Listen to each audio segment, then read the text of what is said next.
ಅಂಬೇಡ್ಕರ್ ವಿಚಾರವಾಗಿ ಸರ್ಕಾರಕ್ಕೆ ಕೌಂಟರ್ ಕೊಡಲಿಕ್ಕೆ ಬಿಜೆಪಿ ಸಿದ್ಧತೆ ಮಾಡಿಕೊಂಡಿದೆ ನೋಡಿ. ನಿಪ್ಪಾಣಿಗೆ ಅಂಬೇಡ್ಕರ್ ಅವರು ಬಂದು 100 ವರ್ಷಗಳಾಗಿದೆ. ಅದಕ್ಕೋಸ್ಕರ ಶತಮಾನೋತ್ಸವ ಆಚರಿಸಬೇಕು ಅಂತ ತೀರ್ಮಾನಿಸಲಾಗಿದೆ. ನಿಪ್ಪಾಣಿಗೆ ಅಂಬೇಡ್ಕರ್ ಭೇಟಿ ಕೊಟ್ಟು 100 ವರ್ಷ ಆಗಿರೋದ್ರಿಂದ ಶತಮಾನೋತ್ಸವ ಆಚರಣೆ ಏಪ್ರಿಲ್ 15ನೇ ತಾರೀಕು ಫಿಕ್ಸ್ ಮಾಡಲಾಗಿದೆ. ಬೆಂಗಳೂರಿನಿಂದ ನಿಪ್ಪಾಣಿ ತನಕ ರಥಯಾತ್ರೆ, ಪಾದಯಾತ್ರೆ, ಈ ರೀತಿ ಹಲವು ಯೋಜನೆಗಳನ್ನು ಹಮ್ಮಿಕೊಳ್ಳಲಾಗಿದೆ. ಜೊತೆಗೆ ಬೈಕ್ಗಳ ರ್ಯಾಲಿ. ಬನ್ನಿ, ನಮ್ಮ ಪ್ರತಿನಿಧಿ ಕಿರಣ್ ಈಗ ನಮ್ಮೊಂದಿಗೆ ನೇರ ಸಂಪರ್ಕದಲ್ಲಿದ್ದಾರೆ. ಕಿರಣ್, ಬಿಜೆಪಿಯ ಪ್ಲಾನ್ ಏನು? ಈ ಮುಖಾಂತರ ಏನು ಅಂದರೆ, ಮಾತೆತ್ತಿದರೆ ಅಂಬೇಡ್ಕರ್ ಅನ್ನುವಂಥ ಕಾಂಗ್ರೆಸ್ ಪಕ್ಷಕ್ಕೆ ತಮ್ಮದೇ ಆದಂಥ ರೀತಿಯಲ್ಲಿ ಈ ತಿರುಗೇಟನ್ನು ಕೊಡಲಿಕ್ಕೆ ಬಿಜೆಪಿ ಕೂಡ ಸಿದ್ಧತೆ ಮಾಡ್ಕೊಂಡಂಗೆ ಕಾಣ್ತಾ ಇದೆ. ಏನಂತೀರಿ?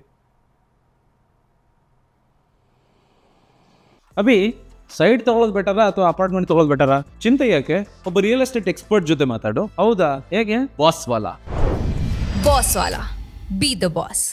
ಖಂಡಿತ ರಂಗನಾಥ್, ನಿಪ್ಪಾಣಿಗೆ ಡಾಕ್ಟರ್ ಬಿ ಆರ್ ಅಂಬೇಡ್ಕರ್ ಅವರು ಆಗಮಿಸಿ 100 ವರ್ಷಗಳು ಸಂದಿರುವಂತಹ ಹಿನ್ನೆಲೆಯಲ್ಲಿ ಅದನ್ನು ಶತಮಾನೋತ್ಸವದ ರೀತಿಯಲ್ಲಿ ಆಚರಣೆ ಮಾಡೋದಕ್ಕೆ ಬಿಜೆಪಿ ಈಗ ತೀರ್ಮಾನವನ್ನ ಮಾಡಿಕೊಂಡಿದೆ. ಅಂದ್ರೆ ಚಿಕ್ಕೋಡಿ ಕೋರ್ಟ್ಗೆ ಕಾನೂನು ವಾದದ ಸಂಬಂಧವಾಗಿ ಅಂದಿನ ಸಂದರ್ಭದಲ್ಲಿ ಅಂಬೇಡ್ಕರ್ ಅವರು ಆಗಮಿಸಿ ನಿಪ್ಪಾಣಿಯಲ್ಲಿ 2 ದಿನಗಳ ಕಾಲ ತಂಗಿದ್ರು ಅನ್ನುವಂಥ ಹಿನ್ನೆಲೆಯಲ್ಲಿ ಅದನ್ನು ಶತಮಾನೋತ್ಸವವಾಗಿ ಆಚರಿಸಬೇಕನ್ನುವಂಥದ್ದು ಬಿಜೆಪಿಯ ಪ್ಲಾನ್. ಈ ಹಿಂದೆ ವಿಧಾನಸಭೆ ಅಧಿವೇಶನದಲ್ಲಿ ನಿಪ್ಪಾಣಿ ಶಾಸಕಿ ಶಶಿಕಲಾ ಜೊಲ್ಲೆ ರಾಜ್ಯ ಸರ್ಕಾರದ ಗಮನವನ್ನು ಕೂಡ ಈ ವಿಚಾರವಾಗಿ ಸೆಳೆದಿದ್ರು. ಸರ್ಕಾರ ಯಾವ ರೀತಿ ಮಹಾತ್ಮ ಗಾಂಧೀಜಿಯವರು ಬೆಳಗಾವಿಗೆ ಆಗಮಿಸಿದ ಸಂದರ್ಭದಲ್ಲಿ 100 ವರ್ಷದ ಕಾರ್ಯಕ್ರಮ ಆಚರಣೆ ಮಾಡ್ತಾ ಅದೇ ರೀತಿಯಾಗಿ ಅಂಬೇಡ್ಕರ್ ಅವರ ಭೇಟಿಯ ಸಂದರ್ಭವನ್ನು ಕೂಡ ಆಚರಿಸಬೇಕನ್ನುವಂತಹ ಒಂದು ಮನವಿಯನ್ನು ಮಾಡಿದ್ರು. ಆದರೆ ರಾಜ್ಯ ಸರ್ಕಾರ ಸೂಕ್ತವಾಗಿ ಆ ನಿಟ್ಟಿನಲ್ಲಿ ಸ್ಪಂದನೆಯನ್ನು ಮಾಡಿರಲಿಲ್ಲ. ಹೀಗಾಗಿ ವಿಪಕ್ಷ ಬಿಜೆಪಿ ಈಗ ತಾನೇ ಆ ಒಂದು ಕಾರ್ಯಕ್ರಮವನ್ನು ಹಮ್ಮಿಕೊಂಡಿದೆ. ಏಪ್ರಿಲ್ 11ರಿಂದ ಬೈಕ್ ರ್ಯಾಲಿ, ರಥಯಾತ್ರೆ ಮತ್ತು ಬೈಕ್ ರ್ಯಾಲಿ ಮುಖಾಂತರವಾಗಿ ನಿಪ್ಪಾಣಿಗೆ ತೆರಳುವಂತಹ ಸಿದ್ಧತೆಯನ್ನು ಮಾಡಿಕೊಂಡಿದೆ. ಸುಮಾರು 500 ಬೈಕ್ಗಳ ಮುಖಾಂತರವಾಗಿ ನಿಪ್ಪಾಣಿಗೆ ತೆರಳಿ ಅಲ್ಲಿ ಏಪ್ರಿಲ್ 15ರಂದು ಬೃಹತ್ ಆದಂತಹ ಸಮಾವೇಶ ನಿಪ್ಪಾಣಿಯಲ್ಲಿ ಏರ್ಪಡಿಸುವಂತಹ ನಿಟ್ಟಿನಲ್ಲಿ ಸಿದ್ಧತೆಯನ್ನು ಮಾಡಿಕೊಳ್ಳಲಾಗಿದೆ. ಮಾಜಿ ರಾಷ್ಟ್ರಪತಿ ರಾಮನಾಥ್ ಕೋವಿಂದ್ ಅವರನ್ನ ಕರೆಸಿ ಭಾಷಣ ಮಾಡಿಸುವಂತಹ ಸಿದ್ಧತೆಯನ್ನು ಕೂಡ ಮಾಡಿಕೊಳ್ಳಲಾಗಿದೆ. ಬಿಜೆಪಿ ರಾಜ್ಯಾಧ್ಯಕ್ಷ ವಿಜೇಂದ್ರ, ವಿಪಕ್ಷ ನಾಯಕರಂತ ಅಶೋಕ್, ಅದೇ ರೀತಿ ಛಲವಾದಿ ನಾರಾಯಣಸ್ವಾಮಿ ಸೇರಿದಂತೆ ಬಿಜೆಪಿ ಮುಖಂಡರು ಈ ಒಂದು ಕಾರ್ಯಕ್ರಮದಲ್ಲಿ ಪಾಲ್ಗೊಳ್ಳಲಿದ್ದಾರೆ.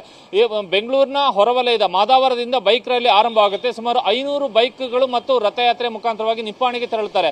4-5 ದಿನಗಳ ಕಾಲ ತೆರಳಿ ಅಲ್ಲಿ ಈ ಒಂದು ಬೃಹತ್ ಆದ ಸಮಾವೇಶ ಆಚರಣೆ ಮಾಡಿ ಆ ಮೂಲಕ ಅಂಬೇಡ್ಕರ್ ಅವರ ವಿಚಾರದಲ್ಲೂ ಕೂಡ ತನ್ನ ಬದ್ಧತೆಯನ್ನು ತೋರ್ಪಡಿಸೋದಕ್ಕೆ ಬಿಜೆಪಿ ಮುಂದಾಗಿರುವಂತದ್ದು. ಈ ರಾಜ್ಯ ಸರ್ಕಾರ ಯಾವ ರೀತಿಯ ಒಂದು ಕಾಂಗ್ರೆಸ್ ಸರ್ಕಾರ ಇಲ್ಲಿ ಅಂಬೇಡ್ಕರ್ ವಿಚಾರವನ್ನು ಕೈಗೆತ್ತಿಕೊಂಡಿದೆ, ಅದಕ್ಕೆ ಕೌಂಟರ್ ಆಗಿ ಈಗ ಬಿಜೆಪಿ ಕೂಡ ಅಂಬೇಡ್ಕರ್ ವಿಚಾರವನ್ನು ಕೈಗೆತ್ತಿಕೊಂಡು ತನ್ನದೇ ಆದಂತಹ ತಯಾರಿಯನ್ನು ಮಾಡಿಕೊಳ್ತಾ ಇದೆ.